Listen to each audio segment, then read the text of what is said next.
¿Qué dijiste?, tronó la voz del abogado desde el otro lado de la sala, tan fuerte que hasta el juez levantó la ceja. Santiago, de apenas 9 años, parpadeó varias veces, sin moverse. Sus dedos jugueteaban con la manga de su suéter azul mientras mantenía la mirada baja. El murmullo del tribunal se hizo un silencio casi violento. «Le pedí que repita su respuesta, joven», insistió el abogado Ernesto Galván, con tono autoritario, como si estuviera reprendiendo a un adulto, no a un niño. En las primeras filas, la madre de Santiago, Laura, sintió que el corazón le subía a la garganta. Quería correr hasta su hijo, sacarlo de ahí, de esa corte, de esa situación, pero sabía que no podía hacerlo. No ahora. No cuando su hijo había insistido con tanta calma en testificar. No cuando lo que él sabía podía cambiar el rumbo del caso.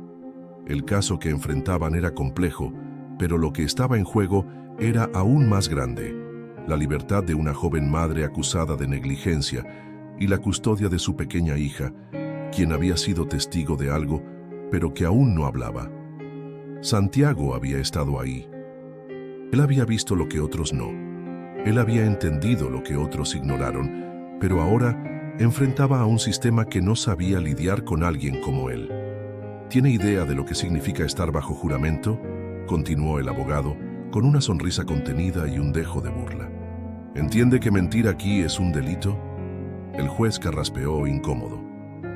Laura se levantó apenas de su asiento, pero fue detenida por la mano suave de la defensora pública que les asistía. «Él sabe lo que está haciendo», le susurró la abogada. «Confía en él». Santiago levantó la vista. Sus ojos, oscuros y profundos, se clavaron por un segundo en los del abogado. Luego giró la cabeza hacia el juez. «Sí sé lo que significa mentir», dijo con una voz clara y pausada. «Y no estoy mintiendo». El silencio volvió, esta vez más denso. El juez asintió con lentitud. «Puede continuar, Santiago. Nadie está aquí para hacerlo sentir mal. Solo queremos saber qué viste». Santiago volvió a mirar al abogado Galván. Ella no la dejó sola. La niña no se cayó. La empujaron. Y no fue su mamá. Las palabras quedaron flotando en el aire como si hubieran detenido el tiempo. Ernesto Galván apretó la mandíbula. Esa no era la dirección que esperaba. De hecho, no sabía cómo procesarla. Lo miró de nuevo. Ese niño que ni siquiera podía mantener contacto visual por más de unos segundos, ahora tenía al tribunal entero colgando de cada palabra suya. Laura dejó escapar una lágrima. Sabía lo difícil que había sido para Santiago estar ahí. Desde que fue diagnosticado con autismo, las audiencias, los sonidos fuertes, los espacios con mucha gente, eran un martirio para él. Pero había insistido. «Porque no era justo», había dicho. «Porque yo vi lo que pasó y nadie me preguntó». Galván respiró hondo y se acercó al estrado intentando recuperar el control. ¿Y por qué deberíamos creerle a un niño que ni siquiera puede responder sin quedarse callado 10 segundos? Fue entonces que Santiago dijo lo inesperado. ¿Y por qué deberían creerle a un abogado que tampoco puede ver a su hijo a los ojos sin que él se ponga a llorar? Un suspiro colectivo recorrió la sala. Ernesto Galván palideció. El juez golpeó el mazo. «Orden en la sala». Santiago bajó la cabeza de nuevo, como si nada hubiera pasado. Pero Laura sabía que algo había cambiado, que las palabras de su hijo, pronunciadas con toda la honestidad que cabía en su mundo, habían empezado a mover algo más profundo que un caso judicial. El despacho de Ernesto Galván era frío, moderno y perfectamente ordenado. Las estanterías negras contrastaban con los muebles de cuero, y las ventanas de piso a techo ofrecían una vista panorámica de la Ciudad de México. Sin embargo, ese día, nada de eso parecía importar. Ernesto estaba de pie, de espaldas a su escritorio, mirando por la ventana sin ver realmente nada. Aún tenía en la cabeza las palabras de ese niño. ¿Por qué deberían creerle a un abogado que tampoco puede ver a su hijo a los ojos sin que él se ponga a llorar? No era solo el atrevimiento lo que le molestaba, era el hecho de que tenía razón. No veía a su hijo desde hacía 3 semanas. y la última vez que intentó hablar con él, el niño había terminado escondido detrás del sofá llorando. «No fue culpa mía», dijo en voz baja, aunque no había nadie más en la oficina. Tomó aire y cerró los ojos. El juicio, que hasta ese día había parecido una victoria segura, se tambaleaba.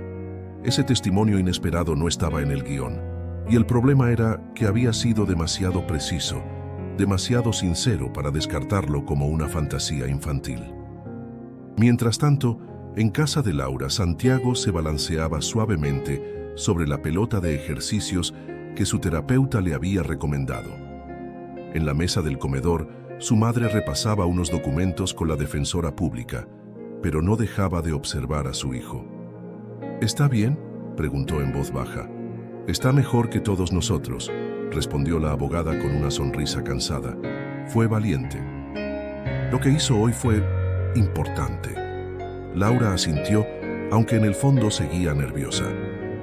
«No quiero que lo usen. No quiero que lo traten como una herramienta. Él entiende más de lo que creen, pero no como ellos quieren. Y eso es exactamente lo que hace que su testimonio sea tan poderoso», dijo la abogada. «No está contaminado por intereses ni por estrategias. Él solo dice lo que vio, lo que sintió». Laura volvió a mirar a su hijo, que ahora acomodaba piezas de rompecabezas sobre una alfombra. Recordó el día en que notó que algo en él era diferente. La forma en que se cubría los oídos en los cumpleaños, cómo evitaba la mirada de otros niños, cómo se aferraba a patrones que nadie más notaba. El diagnóstico fue un alivio y un terremoto a la vez. «A veces me da miedo que el mundo lo rompa», susurró. «Y a veces, como hoy, él rompe al mundo», respondió la abogada. Esa misma noche, Ernesto llegó a su departamento en Polanco más temprano de lo habitual. Su exesposa ya no vivía ahí, pero su hijo sí. El acuerdo de custodia era incómodo como todo lo que envolvía su paternidad. Entró en silencio. En la sala estaba Leo, su hijo de 10 años, sentado frente al televisor sin realmente ver lo que pasaba. Cuando Ernesto saludó, el niño apenas respondió con un movimiento de cabeza. «Hoy en la corte, un niño me dijo algo», dijo Ernesto mientras se quitaba el saco. «Era autista como tú». Leo bajó el volumen del control remoto, pero no volteó. Dijo algo que me dejó pensando. Que tal vez, solo tal vez, yo no estoy viendo algo importante. Leo finalmente lo miró. Había algo en sus ojos que Ernesto no supo descifrar. «¿Y por qué lo escuchaste a él y no a mí?». Esa pregunta cayó como plomo en el pecho de Ernesto. No tenía una respuesta. «Porque él me miró sin miedo», dijo al fin, «y tú ya no puedes». En algún rincón de la ciudad, Santiago dormía profundamente. Había sido un día largo, distinto, lleno de ruido, pero en su sueño las voces no eran gritos, eran claras, verdaderas, como él. El archivo estaba incompleto. Eso fue lo primero que pensó Miriam, la asistente legal de Galván, cuando intentó revisar las pruebas que el despacho había entregado al juzgado. Faltaban registros del hospital, un informe de los servicios de protección infantil y una declaración clave de una vecina que, según ella misma, había sido citada pero nunca interrogada. «Licenciado, algo no cuadra», le dijo esa mañana a Galván, quien revisaba su correo con la taza de café intacta frente a él. «¿Qué cosa?». «Los documentos de la señora Díaz no están todos. El expediente que enviamos al tribunal está incompleto, y no por error del juzgado. Aquí, en nuestras copias, también faltan». Galván frunció el ceño. En otro momento, habría descartado eso como una torpeza de su equipo, pero después de lo que ocurrió con el testimonio de Santiago, ya no podía ignorar detalles. ¿Y los videos de seguridad del edificio? Nunca llegaron. Supuestamente estaban dañados, pero la vecina dijo que los vio antes, que alguien bajó a borrar cosas. ¿Qué vecina? La señora Tenorio, la misma que dijo que escuchó gritos, pero que no logró ver desde su ventana quién empujó a la niña. Galván dejó la taza a un lado y se levantó. «Consígueme su número, vamos a visitarla». La señora Tenorio vivía en una unidad habitacional en Iztacalco, de esas donde los pasillos comunes parecían laberintos y los muros tenían el color desgastado del tiempo. Era una mujer de cabello blanco y carácter firme, que los recibió con una mezcla de desconfianza y resignación. Ya era hora que alguien viniera a preguntarme en serio, dijo sin siquiera invitarlos a pasar. Desde el principio dije que eso no fue accidente. Necesitamos que sea específica, insistió Galván. La niña no se cayó sola, y no fue su madre como dicen ustedes. Fue el novio de la madre, un tipo flaco, de gorra negra. Yo lo vi empujar algo, y luego salir corriendo por las escaleras. ¿Por qué no lo declaró en el juicio? Porque nadie me llamó. Me dejaron esperando en la lista de testigos, y luego dijeron que no era relevante. Miriam miró a Galván. Él bajó la vista. Sabía lo que eso significaba. ¿Está dispuesta a testificar ahora? Claro que sí, aunque no sé si me dejen. Nos encargaremos de eso. Cuando regresaron al auto, Miriam rompió el silencio. La acusación está basada en una versión incompleta de los hechos, y usted lo sabía. Yo seguí lo que me dieron, o lo que le convenía. Galván no respondió. El caso ya no era lo que parecía, y lo que más lo inquietaba no era el posible error legal, era la pregunta que no podía sacarse de la cabeza desde el testimonio de Santiago. ¿Y si todo este tiempo estuve viendo lo que quería ver? En casa de Laura, Santiago dibujaba en silencio. La terapeuta ocupacional lo había animado a expresar sus emociones con colores. En su hoja había una silueta negra empujando a una figura pequeña junto a una barandilla, y en la esquina inferior, un niño con ojos grandes observando todo. Laura lo vio desde la cocina y sintió un nudo en el pecho. ¿Es eso lo que viste?, preguntó suavemente, sentándose a su lado. Santiago asintió. Y ahora lo van a ver también. Laura lo abrazó por los hombros. Lo estás haciendo muy bien, hijo. No quiero que la niña vuelva con él. No es seguro. Laura no respondió. No sabía si Santiago hablaba de la niña del caso o de sí mismo. Al día siguiente, Ernesto Galván se sentó frente a la defensora pública. Era la primera vez en su carrera que él pedía una reunión fuera del tribunal. Tengo información nueva, dijo, y creo que es momento de reabrir la línea de testigos. La defensora levantó una ceja, sorprendida. ¿Cambio de estrategia? Cambio de conciencia, respondió Ernesto. Y por primera vez en mucho tiempo, no le tembló la voz al decirlo. El juzgado estaba menos lleno esa mañana. Era una audiencia técnica, sin prensa, sin testigos aún. Solo los representantes legales y el juez. Pero para Ernesto Galván, esa sala se sentía más tensa que nunca. ¿Está seguro de lo que está a punto de hacer, licenciado Galván?, preguntó el juez, sin levantar la voz, pero con un filo en el tono. Sí, su señoría. Quiero solicitar oficialmente la reapertura de la fase de testigos. Hemos encontrado nueva evidencia que puede afectar directamente el sentido del caso. La defensora pública, sentada al otro lado, no disimuló su sorpresa. Ya había escuchado la propuesta en privado, pero no pensó que Galván tendría el valor de exponerlo ante el tribunal. ¿Qué tipo de evidencia? Un testigo clave que no fue escuchado, imágenes omitidas y, sobre todo, una interpretación equivocada del entorno en el que ocurrieron los hechos. El menor que declaró el martes pasado no solo fue preciso, fue ignorado desde el principio por prejuicio. El juez lo miró un segundo largo, luego giró su silla, tomó unas hojas del expediente y las revisó con calma. Tiene usted 3 días para entregar el nuevo material. Si lo que dice es cierto, estaremos frente a una de las omisiones más graves que haya visto en este juzgado. Lo sé, dijo Galván, bajando ligeramente la cabeza. Esa tarde, Ernesto pasó por su hijo a la escuela. Hacía mucho que no lo hacía. Leo lo miró con desconfianza al principio, pero subió al coche sin quejarse. ¿Puedo poner música?, preguntó el niño sin mirarlo. Claro.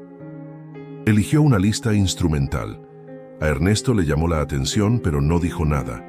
Manejaron en silencio unos minutos hasta que, inesperadamente, Leo habló. ¿Ese niño del juicio de verdad era como yo? Sí. ¿Y tú lo escuchaste? Sí. Me dijo cosas que nadie más se atrevía a decirme. Leo lo miró brevemente. Había un atisbo de curiosidad. ¿Y qué vas a hacer con eso? Intentar ser mejor. Leo no respondió, pero en su rostro se dibujó algo que Ernesto no había visto en mucho tiempo. Respeto, o al menos la posibilidad de que pudiera existir. Del otro lado de la ciudad, Laura preparaba a Santiago para lo que vendría. La abogada le había explicado que probablemente volverían a llamarlo, que esta vez sería distinto, que ahora su testimonio tenía peso real. ¿Y si el señor que me gritó me vuelve a gritar?, preguntó Santiago mientras se ponía su suéter favorito. No lo hará, le prometió Laura. Y si lo hace, yo voy a estar ahí. Y tú ya sabes cómo hablar. Ya lo hiciste. Santiago respiró hondo, cerró los ojos y repitió para sí mismo: estoy diciendo la verdad. Estoy diciendo la verdad. 3 días después, la sala volvió a llenarse. Esta vez con reporteros, funcionarios y hasta curiosos que habían escuchado los rumores sobre un giro inesperado en el caso. El juez reanudó la sesión y al frente una nueva figura tomó lugar, la señora Tenorio. ¿Puede repetir por favor lo que vio la noche del incidente?, preguntó la defensora. Vi al novio de la acusada, no a ella. Él fue quien empujó a la niña. Lo sé porque tengo una vista directa desde mi ventana, y lo vi huir por la escalera minutos después. ¿Se lo dijo a alguien? Lo intenté, pero me ignoraron. El juez pidió silencio mientras revisaba el acta anterior. Luego miró a Galván. ¿Cómo se explica esta omisión? Galván tragó saliva. Se levantó y habló con voz firme. No hay excusa válida. Fue un error, y estoy aquí para corregirlo. La sala enmudeció. Era la primera vez que un fiscal se retractaba con tanta transparencia. Laura, sentada al fondo con Santiago a su lado, tomó la mano de su hijo. Él sonrió, pequeño pero claro, porque en un sistema que rara vez escucha a los que son distintos, él había logrado algo más poderoso que justicia. Había logrado que lo vieran. Ernesto Galván no solía quedarse en el tribunal después de una audiencia, pero esa tarde se quedó solo, sentado en una de las bancas de madera, observando la sala vacía. No era solo cansancio, era algo más profundo, algo que le pesaba en el pecho. La declaración de la señora Tenorio había cambiado la dirección del caso, sí, pero lo que más lo inquietaba no estaba en los documentos. Estaba en los rostros, en los ojos de Santiago, en los de Leo, y ahora en los suyos. Había pasado años construyendo su carrera con precisión quirúrgica, cada palabra medida, cada argumento cuidadosamente diseñado, pero nunca le habían enseñado qué hacer cuando la verdad se abría paso por una grieta inesperada. Una puerta se abrió suavemente a su espalda. Era Miriam. El juez reprogramó la próxima audiencia para el viernes. Quieren revisar el material con más calma. Está bien. Ella dudó unos segundos antes de hablar. ¿Usted cree que este niño, Santiago, se da cuenta de lo que logró? Galván se quedó pensando. Creo que entiende más de lo que nosotros queremos aceptar. Y lo peor es que nunca lo tomamos en serio hasta que nos puso un espejo en la cara. Miriam asintió y se fue, dejándolo con sus pensamientos. En casa, Santiago observaba el mismo video una y otra vez. No era una caricatura ni una película. Era un clip que su madre le había puesto para explicarle cómo funcionaba un juicio. Cada vez que lo veía, se fijaba en cosas distintas. Las expresiones, los movimientos, los gestos. Le gustaba entender los patrones, encontrar la lógica detrás del caos. Laura, desde la cocina, lo observaba en silencio. Le asombraba la forma en que su hijo procesaba el mundo. No como todos, pero a su manera. ¿Mamá? ¿Sí? ¿Amor? ¿Crees que me van a volver a llamar? Tal vez sí. ¿Y si me equivoco esta vez? Laura se acercó, se sentó a su lado y le acarició el cabello. ¿Recuerdas lo que dijo la abogada? Que decir la verdad no significa tener todas las respuestas, solo significa contar lo que uno sabe con el corazón. Santiago asintió, pero sus ojos seguían clavados en la pantalla. Laura sabía que no era miedo lo que sentía, era responsabilidad. Mientras tanto, Leo dormía con la puerta entreabierta. Ernesto lo observaba desde el pasillo. Su hijo parecía tan tranquilo, tan ajeno a las tormentas internas de los adultos. Recordó una escena que llevaba meses evitando. Leo llorando después de que Ernesto le gritara por no querer ir a una reunión familiar. «No es normal que te pongas así», le había dicho. No lo pensó 2 veces. Lo dijo sin medir el daño. Ese día Leo dejó de hablarle durante una semana. Ahora entendía algo fundamental. No era que Leo no quisiera comunicarse. Era que necesitaba que su padre lo escuchara de otra forma. Ernesto cerró la puerta con suavidad, bajó a la sala y encendió su computadora. Abrió el expediente del caso. Revisó cada detalle, cada palabra, y entonces lo encontró. Una omisión grave en la cadena de custodia del video de vigilancia. Una firma falsa. Una fecha alterada. Alguien había manipulado pruebas. Al día siguiente, Galván se presentó en la oficina de la Fiscalía Interna. Entregó un informe detallado con la irregularidad detectada. ¿Está seguro de lo que está haciendo?, le preguntó el supervisor. «Estoy seguro de lo que debo hacer», respondió. Esa noche, cuando volvió a casa, encontró a Leo esperándolo en la sala, con una hoja de papel en las manos. «¿Qué es eso?», preguntó Ernesto.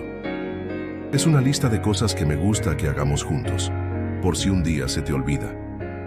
Ernesto la tomó, y por primera vez en mucho tiempo, sintió que algo dentro de él se reconstruía. No del todo, pero lo suficiente. Porque a veces, las personas más calladas dicen lo más importante. La mañana del viernes llegó con una calma tensa. La sala del tribunal estaba llena otra vez, pero esta vez no era solo por morbo o curiosidad. La ciudad entera había comenzado a hablar del caso. En redes sociales, en noticieros locales, incluso en las calles. No era solo sobre una madre acusada o sobre un fiscal en crisis. Era sobre un niño que había desafiado la lógica de los adultos. Santiago llegó de la mano de su madre. Llevaba el mismo suéter azul, su escudo invisible. Caminaba con pasos firmes, como si supiera exactamente a dónde iba, aunque por dentro su mente estuviera a 1000 por hora. «Recuerda», le susurró Laura antes de entrar. «Tú solo cuenta lo que viste, lo que sabes. Nada más». Santiago asintió. Del otro lado de la sala, Ernesto Galván hojeaba un cuaderno. No era suyo, era de su hijo. Leo se lo había prestado esa mañana, con una sola instrucción. Si te sientes perdido, abre la página 5. La abrió. Había un dibujo de los dos comiendo nieve juntos, debajo escrito con letra apretada: «Cuando eres tú no das miedo». El juez entró. Se pidió orden. El proceso reanudó.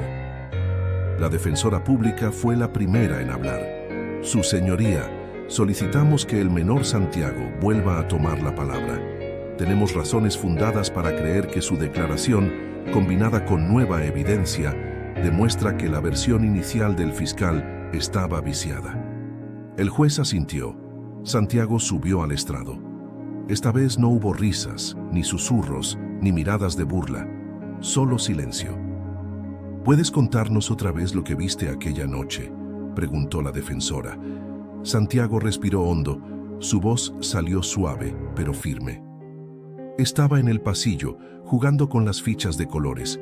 Vi que la señora subía con su hija, y luego el señor de gorra negra vino por detrás. Le gritó. Ella se asustó, la niña también. Luego él empujó a la niña. Fue él. Yo lo vi». «¿Estás seguro?». «Sí». «Y luego vi cuando bajó corriendo. Yo me escondí detrás de la caja de reciclaje». El juez tomó nota. Miró a Galván. «¿Tiene preguntas?». Ernesto se levantó. Caminó despacio hasta el estrado. Se detuvo frente al niño, esta vez sin levantar la voz. «Santiago, cuando dijiste que me parecía a tu papá, ¿por qué lo dijiste?». La sala contuvo el aliento. Laura se tensó. Santiago lo miró por unos segundos. Luego respondió: «Porque a veces los adultos gritan cuando tienen miedo, y cuando están tristes, se enojan. Como usted, como mi mamá, como yo también». Galván bajó la mirada. Sonrió apenas. «Gracias, Santiago. No tengo más preguntas». Esa tarde, El juez dictaminó que el juicio debía entrar en una nueva etapa.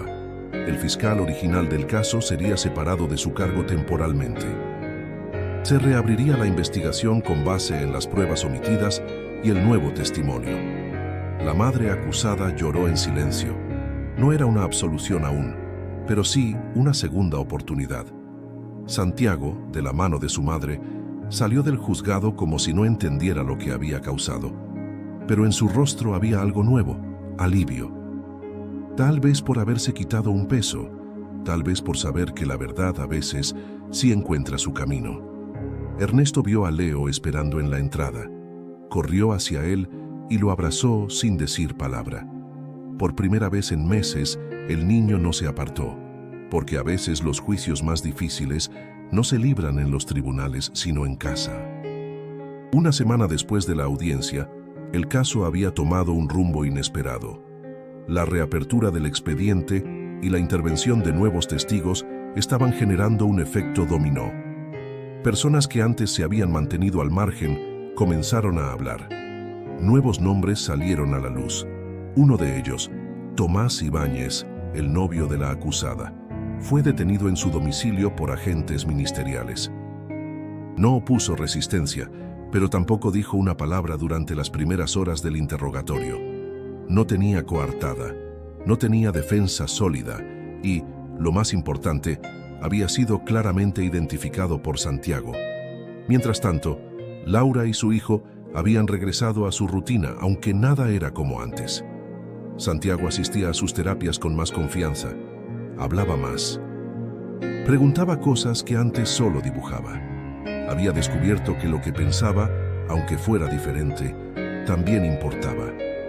¿Puedo ir contigo a la panadería?, le preguntó una tarde a su mamá. Laura, sorprendida, asintió. Era la primera vez que él mismo pedía salir sin que se lo sugirieran. Claro, vámonos. Mientras caminaban por las calles de su colonia en la alcaldía Benito Juárez, Santiago miraba todo con detenimiento.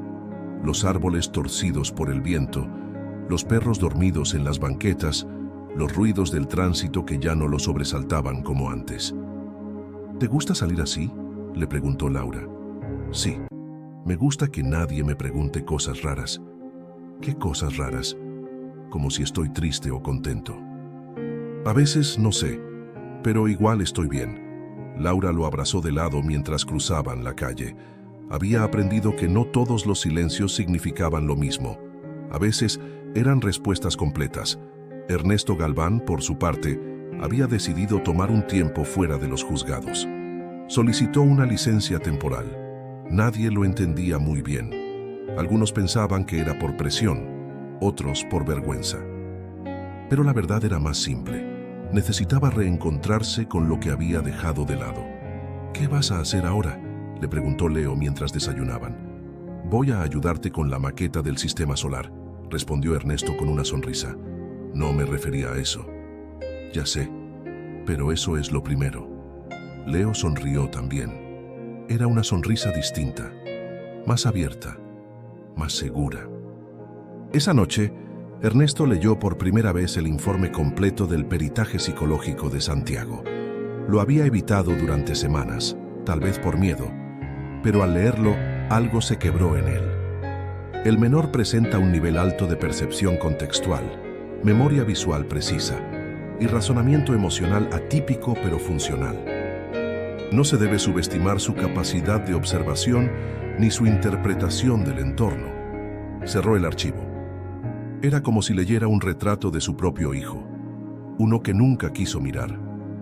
El día en que se dictó sentencia contra Tomás Ibáñez, Santiago no estuvo en la sala. Laura había decidido que ya había hecho suficiente.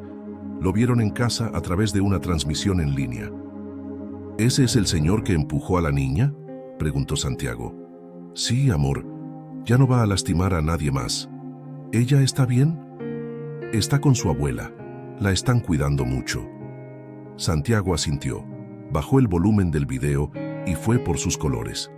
En su nuevo dibujo, había una niña parada frente a una ventana. Afuera, un niño con un cuaderno la miraba desde lejos. Ambos sonreían. ¿Quiénes son?, preguntó Laura. No sé. Tal vez ella, tal vez yo. A veces los niños dicen más con lo que callan, y esa tarde, el silencio de Santiago decía que, por dentro, algo había sanado. Ernesto Galván caminaba por los pasillos de la Facultad de Derecho de la UNAM como si estuviera en un lugar nuevo. Había sido invitado a dar una charla sobre ética y errores judiciales. Irónico, pensó. Hace apenas un mes, él mismo habría despreciado ese tipo de eventos. Pero ahora lo veía distinto. Como si, por primera vez, entendiera lo que significaba tener poder sobre la historia de otros. Frente a él, unos 30 estudiantes escuchaban en silencio. Esperaban al fiscal brillante, al hombre de los argumentos contundentes. Pero lo que recibieron fue otra cosa. Nunca me enseñaron a mirar a los ojos a un niño que dice la verdad, empezó. Me enseñaron a ganar, a exponer, a dominar, pero no a reconocer que me equivoqué. Las miradas se movieron incómodas. No me enseñaron que alguien con autismo podía tener más claridad que un abogado con 20 años de experiencia. No me enseñaron que las emociones también declaran. Uno de los estudiantes levantó la mano. ¿Qué hizo cuando se dio cuenta de que su caso estaba mal planteado? Sentí miedo, miedo real, porque eso significaba admitir que no estaba defendiendo la justicia, estaba defendiendo mi orgullo. Silencio. Luego, un aplauso tímido. Después, más. Ernesto bajó la mirada. No buscaba aprobación, solo necesitaba decirlo en voz alta. Mientras tanto, en la casa de Laura, Santiago preparaba una pequeña presentación para su clase. El tema era libre. Él había elegido cómo decir la verdad sin que te dé miedo. Laura lo ayudó a poner imágenes en una cartulina, recortes de revistas, dibujos hechos a mano y en el centro un papel con su frase: no importa cómo hables, importa que te escuchen. ¿Estás nervioso?, preguntó Laura. No, pero no quiero que se rían.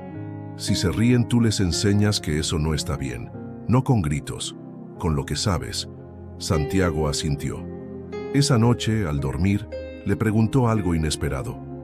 ¿Tú crees que ese señor, el abogado, tiene un hijo?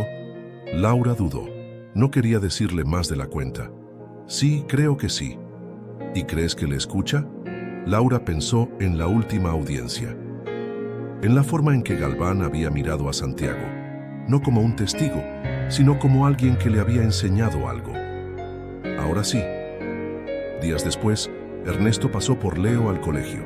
Lo encontró en la entrada, sentado con un cuaderno. Se lo mostró con orgullo. Escribí una historia para la clase, pero es real. Ernesto lo leyó ahí mismo, parado en la banqueta. Había una vez un papá que no sabía escuchar.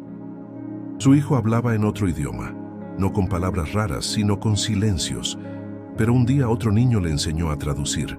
Desde entonces ya no se gritaban, se leían. ¿La escribiste tú solo? Sí. ¿Te enojaste? Ernesto lo abrazó. No, estoy aprendiendo a leer. En un parque tranquilo al sur de la ciudad, Santiago jugaba con una niña. Era la hija de la mujer acusada, ahora bajo custodia de su abuela. Era la primera vez que se veían después del juicio. No hablaban mucho, pero se entendían con gestos. Jugaban a dibujar en la tierra con ramas. Al rato, la niña tomó una flor y se la ofreció a Santiago. ¿Por qué me la das?, preguntó él. Porque tú dijiste la verdad. Santiago la tomó, la guardó en su cuaderno y siguió dibujando. No era un héroe. Nunca quiso serlo. Solo quería que la gente supiera lo que él había visto. Y ahora por fin lo sabían. Era domingo y el cielo sobre la Ciudad de México estaba despejado, con ese azul limpio que aparece solo después de una noche de lluvia. Laura y Santiago caminaban por el parque hundido. No había planes especiales, solo el deseo de salir, de respirar aire libre, de estar juntos, sin ninguna sala de audiencias de por medio. Santiago cargaba su cuaderno como siempre. A veces lo abría para anotar ideas, a veces solo para sentir el peso en las manos. Ese cuaderno era más que hojas.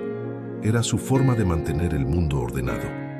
¿Hoy no dibujas?, preguntó Laura mientras se sentaban en una banca cerca del reloj floral. Estoy esperando a ver algo bonito primero, respondió Santiago mirando alrededor. Laura sonrió. Su hijo no había cambiado, pero algo dentro de él sí. No hablaba más, ni más fuerte, pero se notaba, se sentía. Del otro lado de la ciudad, Ernesto y Leo caminaban también, pero por la calle de su colonia. Iban rumbo a una papelería. Leo quería una libreta nueva, igual a la de Santiago, aunque nunca lo dijera así. Ernesto se lo había prometido. Tú elige, yo pago, pero tiene que ser la que te guste a ti, no la que yo piense que necesitas. Mientras avanzaban, Leo se detuvo frente a una vitrina. ¿Puedo pedir algo raro? Claro.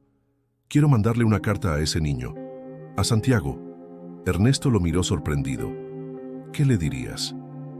Gracias por enseñarle a mi papá que yo también tengo algo que decir, aunque no siempre lo diga en voz alta. Ernesto tragó saliva. No dijo nada, pero en su mirada se formó algo parecido al orgullo, mezclado con una culpa que empezaba a convertirse en acción. Una semana después, Laura encontró un sobre sin remitente dentro del buzón. Adentro, una hoja doblada con letra de niño. No sé si te gusta recibir cartas, pero yo quería darte las gracias, porque tú dijiste la verdad y no te dio miedo. Yo todavía me asusto cuando quiero hablar, pero ya no tanto, porque tú lo hiciste primero. Santiago la leyó 3 veces. Luego fue por una hoja nueva y escribió en el centro: no tengas miedo. A veces hablar es solo mostrar lo que tienes dentro, aunque no tenga sonido. Lo dejó sobre su escritorio. No sabía si la iba a mandar, pero necesitaba que existiera. La sentencia final del caso llegó 2 semanas después. La mujer fue absuelta de todos los cargos. Tomás Ibáñez recibió una condena firme por intento de homicidio y lesiones agravadas. La niña estaba en resguardo con su abuela y se evaluaba la posibilidad de que volviera con su madre. Santiago no estuvo en el tribunal ese día, tampoco Ernesto, pero sus nombres aparecieron en las notas de prensa, en los informes judiciales, en los pasillos donde se comentan las historias que realmente importan. Lo que nadie mencionó, sin embargo, fue lo que pasó esa misma tarde. Santiago fue con su mamá a plantar una pequeña flor en una maceta del patio. Era la flor que la niña le había dado semanas atrás. La habían secado y guardado con cuidado. Ahora querían devolverle vida. ¿Tú crees que crezca?, preguntó Laura. Si no la pisan, sí, respondió él, con una certeza que no necesitaba explicación. En su nueva libreta, Leo escribió algo en la primera página: las cosas importantes no siempre se gritan, a veces se siembran y florecen después. Y así, en una ciudad donde a menudo se habla demasiado sin decir nada, un niño logró que muchos callaran para escucharlo. No gritó, no discutió, no impuso, solo mostró lo que vio, y con eso salvó a una familia y le enseñó a otra a volver a construir la suya. El tiempo había pasado. No mucho, apenas 3 meses desde que la sentencia final se dictó. Pero para quienes vivieron de cerca aquella historia, cada día había sido una especie de reconstrucción, lenta, silenciosa, necesaria. Laura ahora trabajaba a medio tiempo en una fundación que apoyaba a madres con hijos neurodivergentes. Había llegado allí buscando ayuda y, sin darse cuenta, se convirtió en quien ayudaba. Su experiencia, su calma y la forma en que hablaba de Santiago tocaban a muchas mujeres que, por primera vez, se sentían escuchadas sin ser juzgadas. Santiago, por su parte, estaba entusiasmado con algo nuevo. Quería escribir un libro. No uno muy largo, decía. Uno que quepa en la mochila y que no tenga gritos. ¿Y de qué se va a tratar?, le preguntó su terapeuta un jueves por la tarde. De cuando vi algo que nadie más vio, y después me creyeron. ¿Y cómo se va a llamar? Santiago pensó un momento y luego dijo: cosas que vi cuando no me veían. La terapeuta sonrió. Sabía que no se trataba solo de una historia. Era su forma de ordenar lo vivido, de darle un nombre a lo que dolió y también a lo que sanó. En otro punto de la ciudad, Ernesto Galván daba clases como profesor invitado. Su rostro ya no aparecía en los encabezados, ni era la figura brillante de antes, pero ahora hablaba desde un lugar más profundo. Un alumno le preguntó un día, ¿y usted por qué ya no litiga? Porque descubrí que ganaba casos pero perdía personas. ¿Y no piensa volver? Ernesto se quedó en silencio unos segundos. Luego respondió, tal vez algún día, pero solo si es para representar a alguien que necesita ser escuchado de verdad. Leo lo esperó afuera ese día, con su cuaderno bajo el brazo.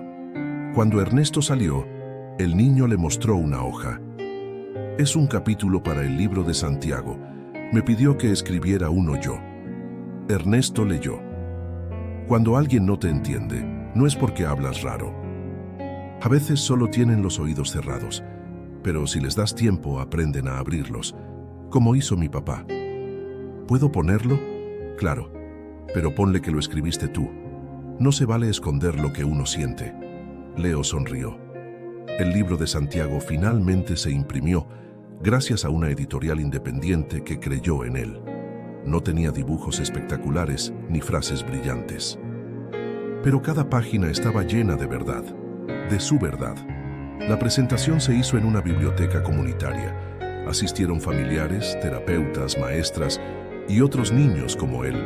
También fue la niña, ya más tranquila, tomada de la mano de su madre, que ahora vivía en otro estado lejos del ruido. Santiago no dijo mucho. Solo se paró frente a todos y leyó una línea. A veces tienes que repetir lo mismo muchas veces hasta que alguien te escuche. Pero no pasa nada. Lo importante es no dejar de decirlo. Todos aplaudieron. No por protocolo, por respeto. Esa noche, de regreso a casa, Laura le preguntó, ¿estás feliz?